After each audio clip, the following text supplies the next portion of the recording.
निसर्गाच्या कुशीत वसलेल्या आणि सिंदेवाही तालुक्यातील श्रद्धेचे मुख्य केंद्र असलेल्या नवरगाव येथील शिवमंदिर टेकडीवर यंदा महाशिवरात्रीचा उत्सव अभूतपूर्व उत्साहात साजरा झाला।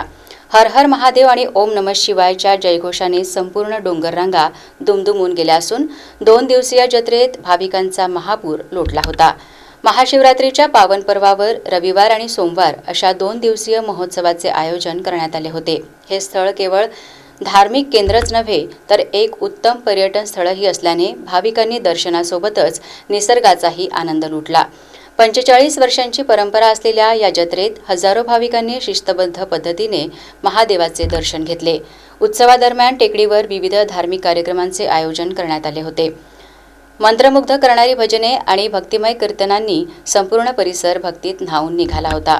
विशेष म्हणजे या टेकडीवर इतरही अनेक देवतांची मंदिरे असल्याने वर्षभर येथे भाविकांची वर्दळ असते। मंदिराच्या पायथ्याशी भरलेल्या भव्य जत्रेमुळे मोठी आर्थिक उलाढाल झाली। गर्दीचे नियोजन करण्यासाठी मंदिर समितीने विशेष परिश्रम घेतले, तर पोलीस प्रशासनाने चोख बंदोबस्त ठेवून कायदा आणि सुव्यवस्था राखली। लोकसहभाग आणि मंदिर समिती पुढाकाराने हा 45 वर्षांचा ऐतिहासिक वारसा यंदाही तितक्याच दिमाखात पार पडला।